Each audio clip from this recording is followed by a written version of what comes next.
होती है? जम के बोलिए जरा। शुक्रवार को। तो शुक्रवार को लक्ष्मी सबसे ज्यादा प्रसन्न क्यों होती है? उसका प्रसन्न होने का कारण क्या था? लक्ष्मी जी के दो भाई थे, दोनों की शादी नहीं हो रही थी, दाता और विधाता, दोनों का विवाह नहीं हो रहा।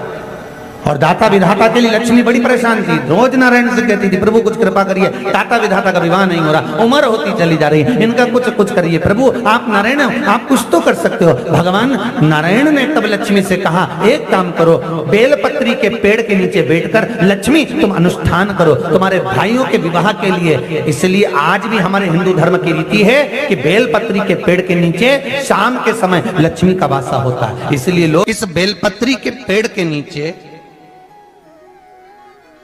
तुम्हारा रात्रि को शाम को 6 बजे से लेकर रात्रि को 8 बजे तक तुम्हारा निवास होगा।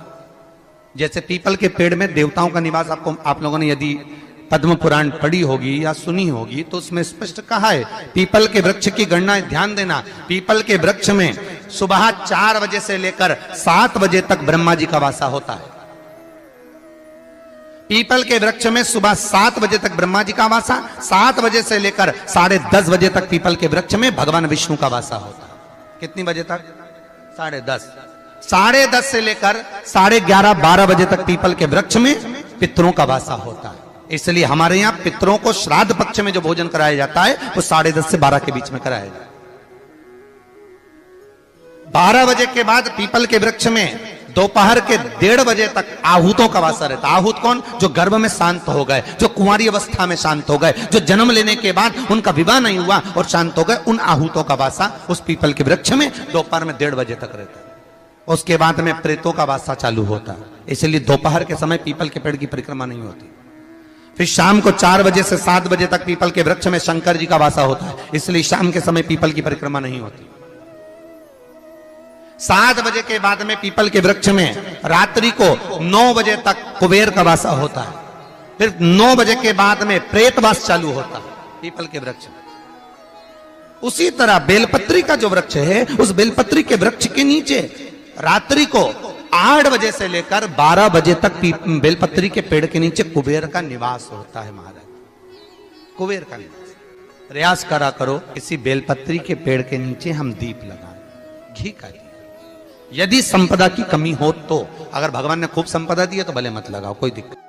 महामृत्युंजय मंत्र का यदि आप जाप करते हो और आपको मालूम पड़ गया कि शरीर में मुझे ये रोग हो गया है, मुझे शुगर हो गया है, मुझे बीपी हो गया है, मेरा ब्लड प्रेशर ऊंचा नीचा रह रहा है, कोई भयंकर रोग, मेरे रिश्तेदार को कोई कैंसर जैसा रोग हो गया, किसी को कोई थायराइड हो गया, किसी को कोई किडनी और लीवर में सूजन हो गई, किसी को कहीं किडनी और लीवर में तकलीफ हो गई, तो शिव महापुराण की कथा कहती है, नवग्रह शिव महापुराण की कथा कहती है कि बेलपत्री के वृक्ष के नीचे महामृत्युंजय मंत्र का जाप जो शुक्रवार की शुक्रवार घी का दिया लगा कर करता है, उसके रोग बाबा देवाधिदेव महादेव समाप्त करते चले जाते हैं। ये संजीवनी मंत्र शुक्रवार के दिन भगवान शंकर को शुक्र को दिया था, इसलिए उसकी प्रधानता।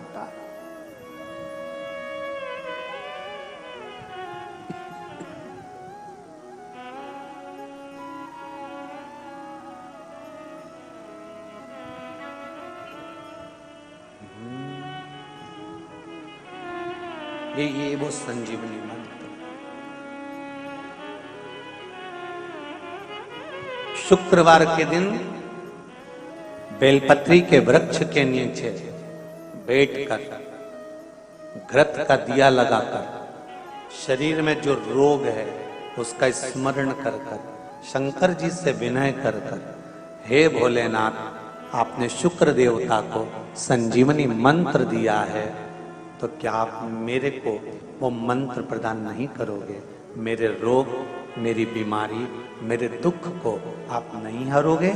शिव से कहो, ये शरीर आपने दिया है और भजन करने के लिए दिया है, स्मरण करने के लिए दिया है, कीर्तन करने के लिए दिया है, तो संभालोगे भी आप। और बेलपत्री की ओर मुख कर कर घी का दिया लगाकर महामृत्युंजय मंत्र का स्मरण कर लेने पर धीरे धीरे धीरे धीरे धीरे धीरे वो रोग समाप्ति की ओर आता चले जाता है। अगर आप शंकर भगवान को एक लोटा पानी अगर शिव को समर्पित कर रहे हो, श्वेत पुष्प को रखकर शंकर जी के ऊपर सफेद फूल को चढ़ाकर अगर एक लोटा जल भी एक पात्र जल भी शंकर को समर्पित कर रहे हो, तो ये लक्ष्मी के लिए ही तो कर रहे हो।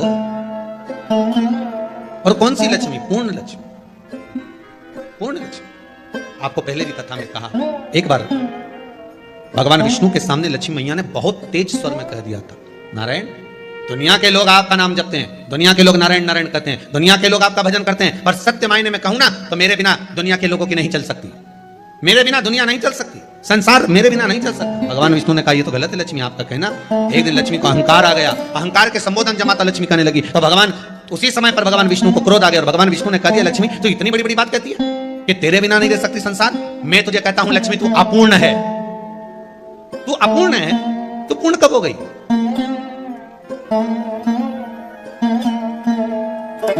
तेरी पूर्णता कहां हो गई?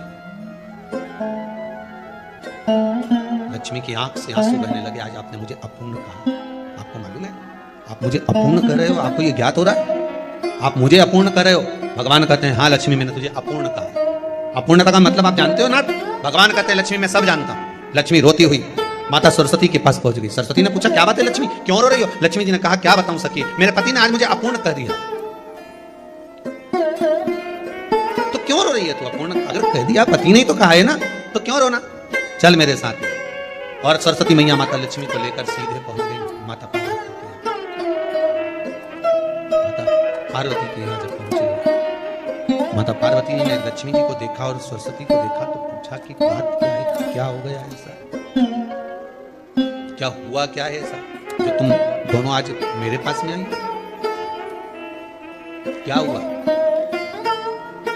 पार्वती जी कुछ बोलती, शिव जी का ध्यान माता सरस्वती की ओर और लक्ष्मी की ओर गया और भगवान शंकर जान गए कि आज भगवान नारायण ने लक्ष्मी जी को अपूर्ण कहा है। अब देखिए माता पार्वती क्या कर सकती है, इसको पूर्ण बनाने के लिए करेगी क्या? क्या हुआ? माता सरस्वती जी बोली लक्ष्मी को अपूर्ण कर दिया। अपूर्ण कर दिया? हाँ, तो क्या सोचना उसके लिए, इसको मैं अभी पूर्ण बना देती हूँ। माता जगतजननी पार्वती ने गोदी में विराजमान गणेश जी को उठाया और उठाकर लक्ष्मी जी की गोद में दे दिया। ले लक्ष्मी आज से तो पूर्ण हो गई, लक्ष्मी आज से तो पूर्ण।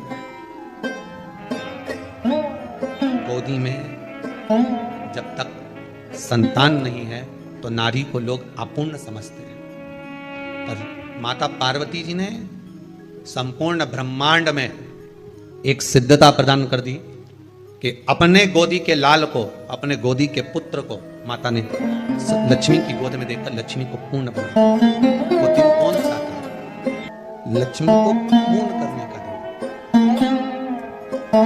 दिन।